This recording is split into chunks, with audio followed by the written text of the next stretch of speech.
हमने कल एक अनुप्रयोग पढ़ा था गाउस के नियम का। वो था बिंदु आवेश के कारण विद्युत क्षेत्र की तीव्रता। इसमें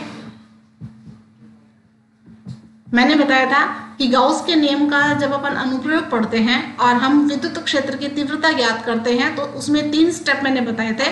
पहला गाउस के नियम के द्वारा फाई ज्ञात करना, दूसरा निर्गत फ्लक्स से फाई ज्ञात करना और तीसरा दोनों को बराबर करके हमें तीव्रता ई का मान ज्ञात करना। ठीक है, इन सब के लिए जब भी अपन शुरू करते हैं तीव्रता ज्ञात करनी, तब हम एक गाउसीय पृष्ठ मानते हैं, एक काल्पनिक पृष्ठ मानते हैं। ठीक है, तो ये अपन ने कल पढ़ लिया था और इसका जो फॉर्मूला आया था वो हमारे पास आया था E बराबर KQ बटे R स्क्वायर। और E में और R स्क्वायर में हमने ग्राफ प्लॉट किया था, ग्राफ बनाया था और वो इस प्रकार से था। ठीक है, ये अपन ने पढ़ लिया। आज अपन दूसरा अनुप्रयोग पढ़ेंगे जो कि इंपॉर्टेंट है।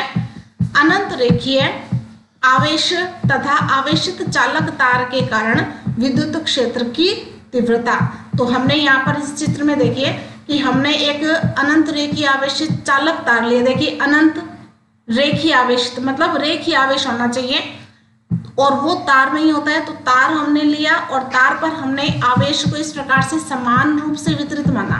ये देखिए आप देख सकते हैं, ये तार के चारों ओर आवेश समान रूप से वितरित हैं और अनंत रेखीय तार है। ये ऊपर से भी देखिए डॉट डॉट लगा रखा है और नीचे से भी डॉट डॉट लगा रखा है, तो अनंत तार है ये। ठीक है, और इस तार के कारण हमें इसके आसपास और E का मान ज्ञात करना है, विद्युत क्षेत्र की तीव्रता ज्ञात करनी है। तो इसके लिए सबसे पहले अपन क्या ज्ञात करेंगे, दिशा ज्ञात करनी पड़ेगी हमें कि विद्युत क्षेत्र की दिशा क्या होगी। जैसा कि मैंने पहले भी आपको बताया था कि विद्युत क्षेत्र की दिशा ज्ञात करने के लिए हम उस बिंदु पर परीक्षण आवेश Q0 मान लेते हैं और वह परीक्षण आवेश Q0 जिस भी दिशा में गति करता है, तीव्रता की दिशा भी उसी दिशा में होती है। तो हमने यहाँ पर एक पूरे तार जो अनंत रेखीय आवेशित तार है उसमें से हमने एक अल्पांश माना। अल्पांश कौन सा माना, A1 A2, ये इतना तार का टुकड़ा हमने मान लिया। ठीक है, और इस तार का मध्य बिंदु हमने ले लिया O। ये O मध्य बिंदु लिए हमने और इस O से स्मॉल r दूरी पर बिंदु P स्थित है। यहाँ पर इस बिंदु P पर हमें विद्युत क्षेत्र की तीव्रता की दिशा ज्ञात करनी है। ये जो डायग्राम है जो यहाँ बना रखा है वो केवल डायरेक्शन ज्ञात करने का है, दिशा ज्ञात करने का है। तो यहाँ पर हमने ये r दूरी पर बिंदु P ले लिया। जैसा चित्र बना रहे हैं, जैसा चित्र मैं समझा रही हूँ, वैसे ही आप भाषा लिख सकते हैं अपनी भाषा में। लैंग्वेज जो है वो आप लिख सकते हो जैसा जैसा मैं बता रही हूँ वैसे वैसे। ठीक है, तो बिंदु O से r दूरी पर बिंदु P लिया जहां पर हमें विद्युत क्षेत्र की तीव्रता की दिशा ज्ञात करनी है। ठीक है, अब इस O बिंदु से कुछ दूरी पर यहाँ बिंदु हमने A1 लिया और उतनी ही दूरी पर हमने बिंदु A2 लिया। ठीक है, यहां पर हम एक अल्पांश आवेश मान लेते हैं DQ। कितना, DQ अल्पांश आवेश। और इसी प्रकार इतनी दूरी पर हम यहां मान लेते हैं DQ आवेश। तो इस O बिंदु से दूरी समान है, दोनों बिंदुओं पर आवेश की मात्रा भी समान है। ठीक है, तो यहां पर ये जो कोण बनेगा वो अल्फा और नीचे ये जो कोण बनेगा वो अल्फा बराबर होगा। ये आप जानते हैं कि समान लंबाई की भुजा के सामने वाले बनने वाले कोण भी समान होते हैं। तो ये अल्फा है तो ये भी कितना होगा, अल्फा होगा। इतनी बात समझ में आ गई। अब यहाँ पर हमने जो DQ आवेश माना, उस आवेश के कारण इस बिंदु P पर तीव्रता की दिशा क्या होनी चाहिए, ये आप आसानी से बता सकते हैं।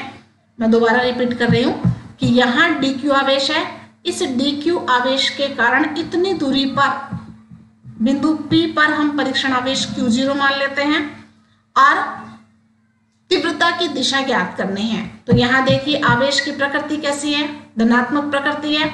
और यहाँ हमने जो Q0 आवेश माना उसकी भी प्रकृति कैसी है, धनात्मक प्रकृति है।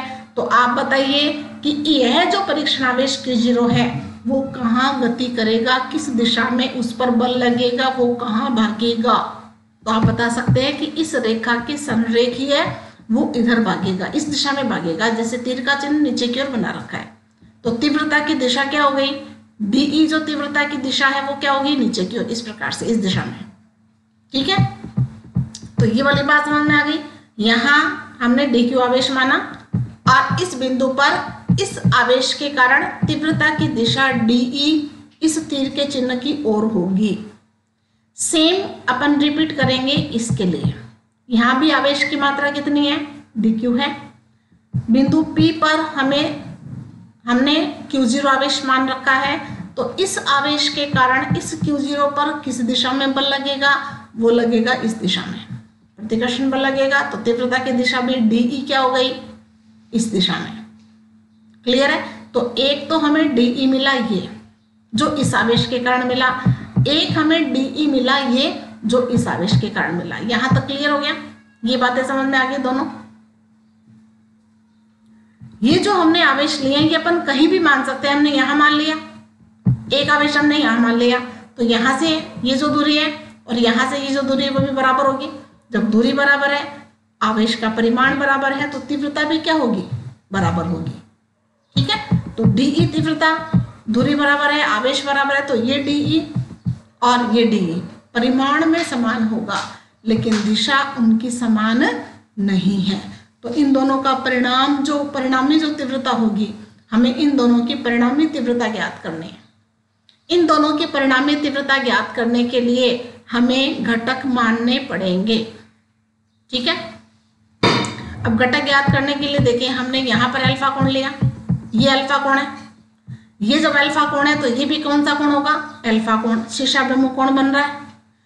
ये जब अल्फा कोण है तो ये कोण कौन सा होगा, अल्फा ही होगा, ये भी कौन से, शीर्षाभिमुख कोण है।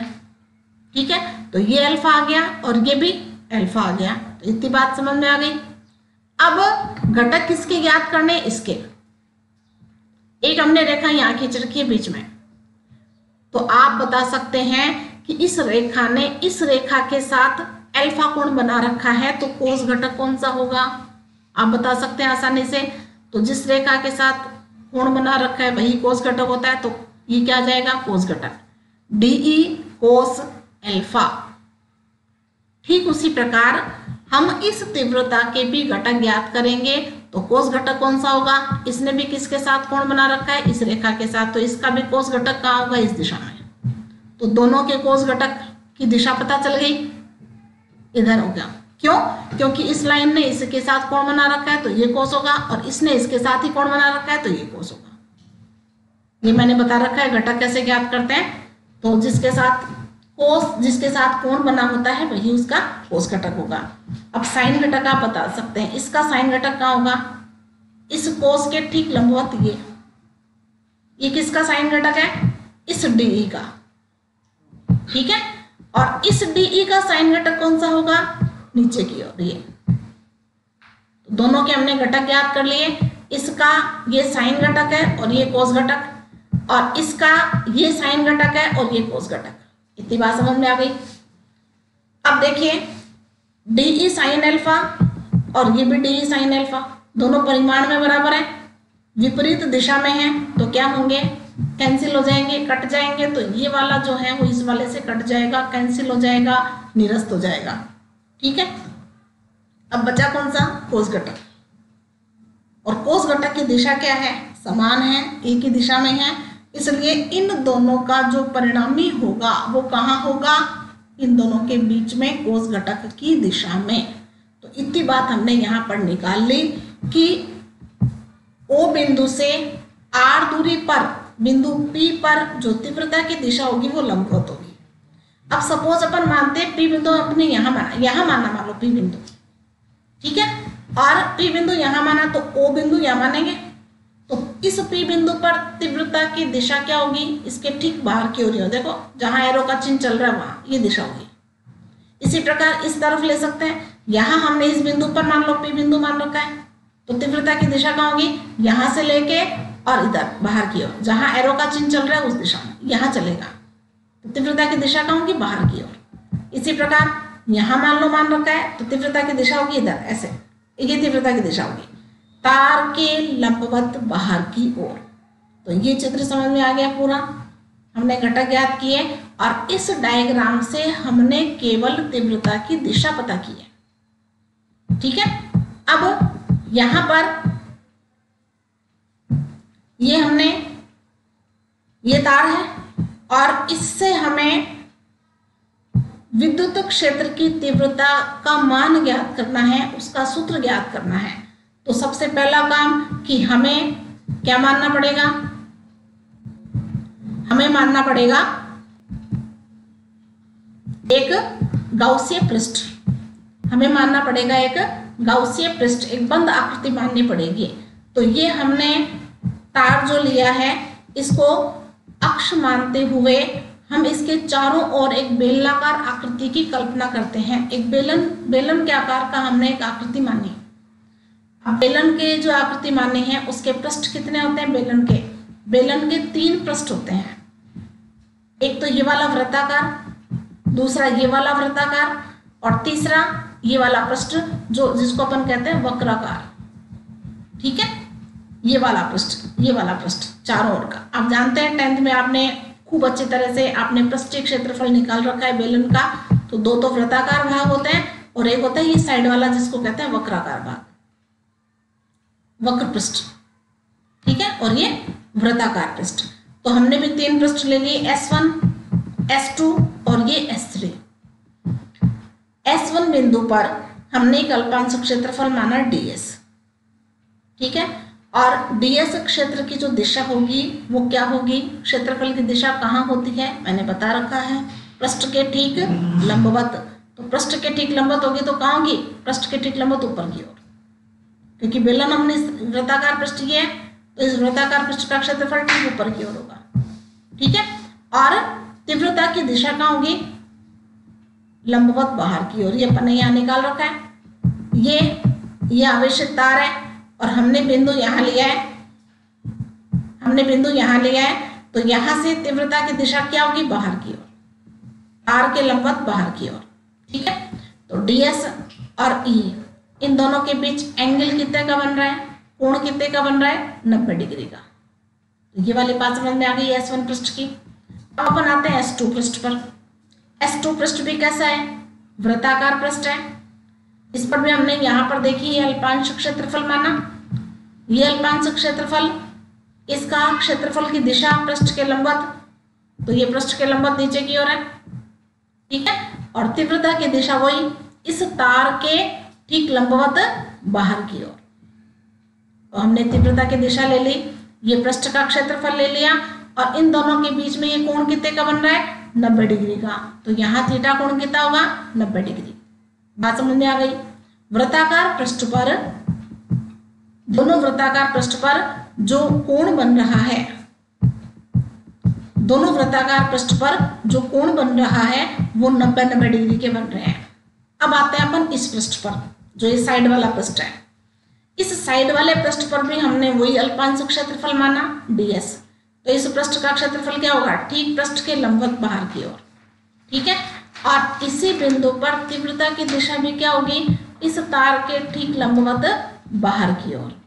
तो E की दिशा और ds की दिशा, दोनों की दिशा क्या है, समान है। समान होने पर कोण कितने डिग्री का बनेगा, 0 डिग्री का।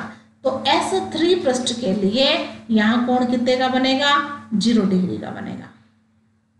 तो तीनों पृष्ठों के लिए हमने कोण पता कर लिया कि कितना कितना कोण बनेगा, और पृष्ठ हमने क्षेत्रफल मान लिया, तीव्रता की दिशा ले ली। तो ये डायग्राम समझ में आ गया सबके। ये बेलनाकार जो हमने आकृति मानी है, इसकी त्रिज्या हमने कितनी ले ली, कैपिटल R, और इस बेलनाकार की ऊंचाई हमने कितनी ले ली, h। ये s ऊंचाई है और ये r बेलनाकार भाग है, बेलनाकार इसकी त्रिज्या है कैपिटल R। तो ये समझ में आ गया पूरा। अब देखिए,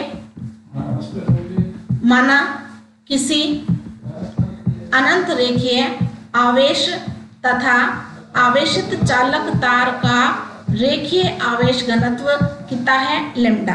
हमने आवेश घनत्व पढ़े थे ना, रेखीय आवेश घनत्व, पृष्ठीय आवेश घनत्व, आयतन आवेश घनत्व। तो हमने यहाँ तार कैसा लिया है, रेखीय तार लिया है तो हम पृष्ठ ये आवेश घनत्व भी कैसा मानेंगे, रेखीय वाला लेंगे। तो रेखीय आवेश घनत्व क्या है यहाँ पर, लैम्डा। इसके कारण विद्युत क्षेत्र की तीव्रता ज्ञात करने के लिए h ऊंचाई के बेलनाकार गाउसीय पृष्ठ की कल्पना करते हैं। इस स्थिति में परिबद्ध कुल आवेश कितना होगा, लैम्डा h होगा। देखिए यहां से लेकर यहां तक ये h लंबाई है, ठीक है। और लैम्डा का मान, लैम्डा का सूत्र अपन जानते हैं Q बटे L अपन ने लिया था, L की जगह यहाँ पर h है, तो यहाँ Q का मान कितना हो जाएगा, Q बराबर लैम्डा L की जगह लैम्डा h आ जाएगा, क्योंकि यहाँ अपन L की जगह h ले रहे हैं, ठीक है। सुविधा के लिए हम इसे S1, S2, S3 भागों में विभाजित कर लेते हैं, जिससे हमें सुविधा रहे। हमें फ्लक्स का मान ज्ञात करना है ना, तो 3 पृष्ठों से फ्लक्स बाहर आ रहा है, मतलब क्षेत्र रेखाएं 3 पृष्ठों से बाहर निकल सकती है। आप ये मान सकते हो कि एक कमरा है, उस कमरे के 3 दरवाजे हैं, तो अंदर जो व्यक्ति हैं वो 3 दरवाजों से बाहर निकल सकते हैं, आप ये मान सकते हो, ठीक है ना। तो ये हमने एक बंद कमरा मान लिया, और बंद कमरे में और ये इतने सारे जो आवेश हैं, ये जो इतने सारे आवेश हैं, ये क्षेत्र रेखा उत्पन्न करेंगे। तो कौन कौन से रास्ते से निकल सकते हैं, उनके लिए 3 रास्ते बना दिए, एक ये वाला रास्ता बना दिया, एक ये वाला रास्ता बना दिया और एक ये वाला रास्ता बना दिया, ठीक है ना। तो फ्लक्स जो होगा वो 3 गेटों में से बाहर निकल सकता है, ठीक है। अब यहाँ देखिए, गाउसीय पृष्ठ से निर्गत फ्लक्स की परिभाषा से वो अपन 3 स्टेप लेंगे। अब पहला स्टेप चल रहा है हमारा विद्युत फ्लक्स की परिभाषा से, फाई ई बराबर हम जानते हैं कितना होता है, बंद समाकलन E डॉट ds। ये हमारा पुराना सूत्र है जो अपन फ्लक्स वाले में पढ़ा था अपन ने। अब देखिए इस बंद पृष्ठ को अपन खोलते हैं, ये कौन से पृष्ठ के लिए, बेलनाकार पृष्ठ के लिए है, ठीक है ना। तो बेलनाकार को हमने कितने पृष्ठों में बांटा, 3 पृष्ठों में बांटा, S1, S2 और S3।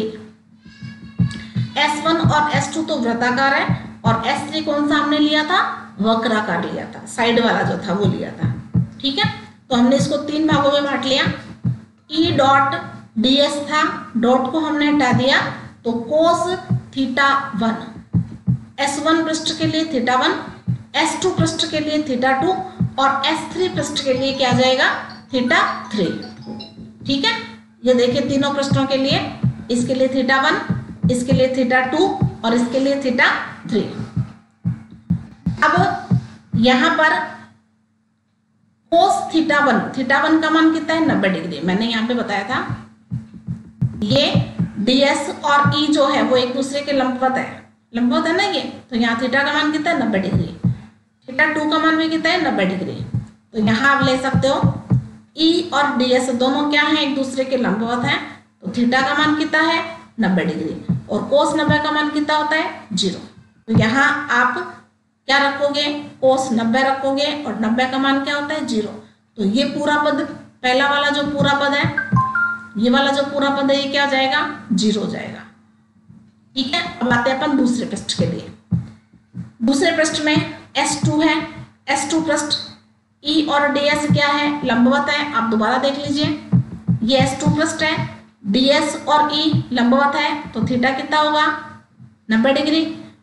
यहाँ पर थीटा 90 डिग्री और कोस 90 का मान वापस 0, तो ये पूरा पद भी क्या हो जाएगा, 0।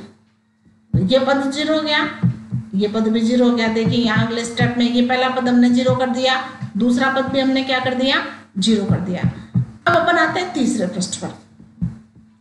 तीसरे पृष्ठ में E और ds एक दूसरे के समांतर हैं। एक दूसरे के समांतर हैं, देखिए कैसे हैं, ये देखिए एक ही दिशा में है ना, तो थीटा बराबर कितना बनेगा, 0 डिग्री। तो यहाँ ये थीटा बराबर क्या है, 0 डिग्री।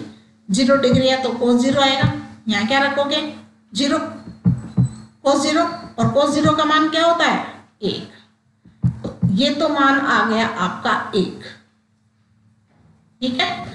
अब यहाँ देखिए ये बिंदु हमने यहाँ माना, इसको अगर अपन यहाँ माने या यहाँ माने या यहाँ माने, कहीं भी मान लो, इस पूरे बेलनाकार पृष्ठ पर कहीं भी आप इसको मानोगे, या इधर भी मान सकते हो। यहाँ मान लो यहाँ मान लो, यहाँ मान लो, तो आप ये बता सकते हो कि यहाँ से जो दूरी है, अक्ष से जो दूरी है वो कितनी होगी। हर बार हमेशा कहीं भी अपन मान लें, प्रत्येक पोजीशन में दूरी कितनी होगी।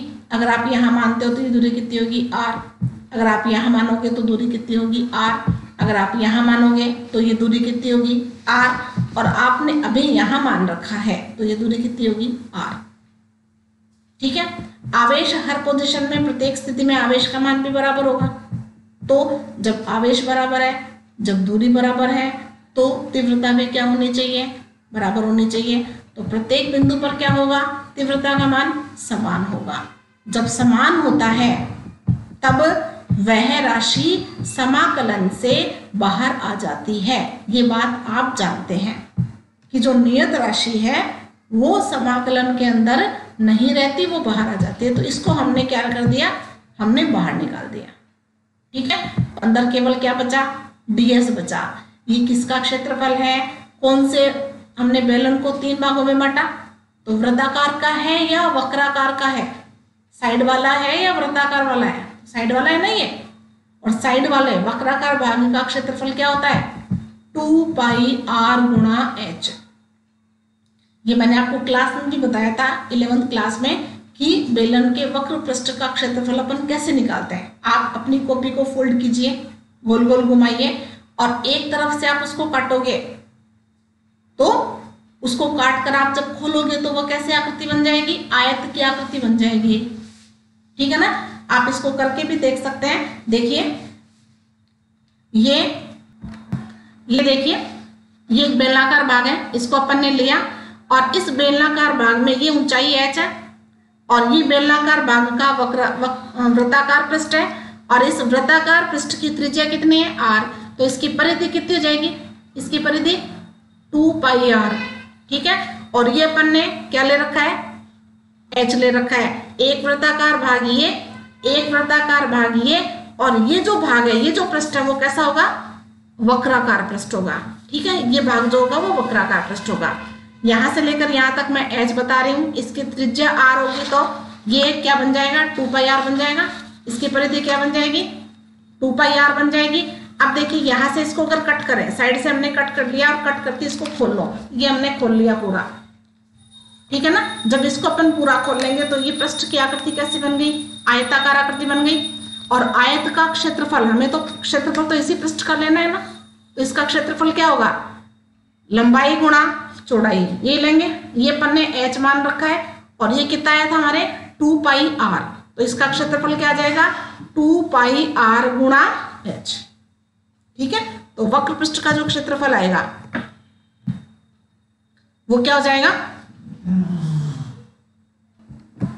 तो यहां पर ये आप देख सकते हैं कि यहां पर ये जो अपन ने लिया फाई बराबर e गुणा 2 पाई r h, तो हमने इसको क्या लिया, ये इसका हमने क्षेत्रफल ले लिया।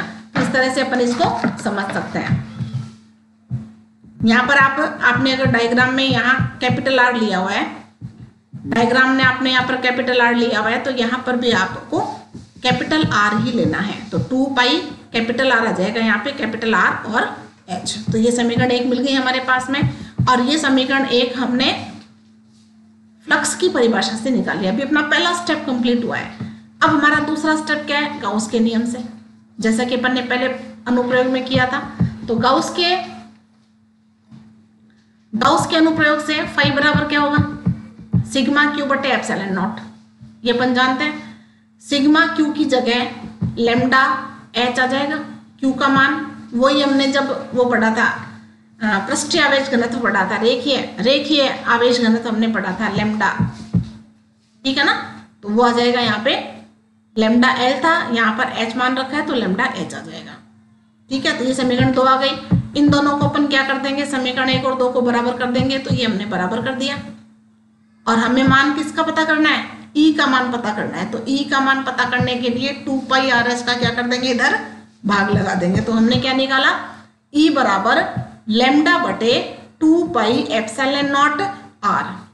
अब आप बताइए, हम इसको के बनाना चाहते हैं, के याद है ना, हमने पीछे पढ़ा था 1/4 पाई एप्सिलॉन नॉट। तो यहाँ पे 2 की जगह 4 लाना चाहते हैं, तो हम 2 का ऊपर नीचे गुणा भी कर सकते हैं। तो ये क्या आ जाएगा 2 लैम्डा बटे 4 पाई एप्सिलॉन नॉट r, और ये जो है वो k बन जाएगा।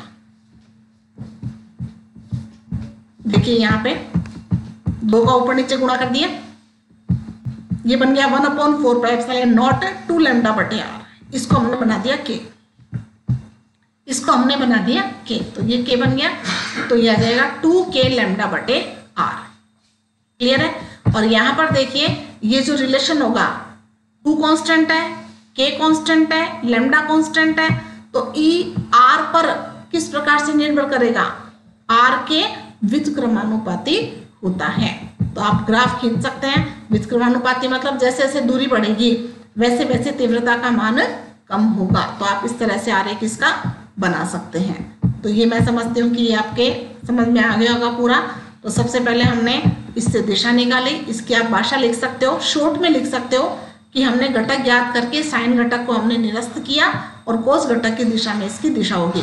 ज्यादा लंबा इसमें लिखने की आवश्यकता नहीं, केवल आपको यहाँ इतना समझ में आना चाहिए कि तीव्रता की दिशा हमने जो ये तीनों ली है, ये तीव्रता की तीनों दिशाएं ली हैं, ये तीनों दिशाएं हमने लंबवत बाहर की ओर ली है। तो वो क्यों ली, वो इसलिए ली क्योंकि कोस की दिशा इधर बाहर की ओर है, ठीक है ना। इसीलिए इस चित्र के द्वारा आपको डायरेक्शन समझाई हुई है। बात समझ में आ गई। तो ये आप कर सकते हैं पूरा। अब जो अगला हमारा तीसरा अनुप्रयोग है वो अनंत रेखीय आवेश की जगह हम अब परत मानेंगे। अनंत आवेश परत अथवा अचालक पट्टिका के कारण विद्युत क्षेत्र की तीव्रता। अचालक पट्टिका है हमारे पास में, और अचालक पट्टिका में आवेश पट्टिका के अंदर स्थित रहता है, ठीक है। ये अपन आगे भी पढ़ेंगे। चालक और अचालक में जो चालक पदार्थ होता है उसके अंदर आवेश नहीं रहता, चालक के अंदर आवेश प्रवेश नहीं करता, जबकि अचालक के अंदर आवेश रहता है। तो हमारे पास में ये देखिए अनंत है परत, ये देखिए ये काटे हुए यहाँ से डॉट डॉट डॉट डॉट ये करी हुई है ना, यहाँ पे जिगजैग वाला चिन्ह लगाया हुआ है। तो ये परत ऊपर भी है और ये परत नीचे भी है। तो ये परत का हमने कुछ एक भाग लिया है, एक पार्ट लिया है, ठीक है, ई का मान ज्ञात करने के लिए। तो हेडिंग समझ में आ गया। अनंत आवेशित है, समान रूप से आवेशित है, पूरी परत है, पूरी अचालक पट्टिका, ठीक है, जिसके कारण हमें विद्युत क्षेत्र की तीव्रता ज्ञात करनी है।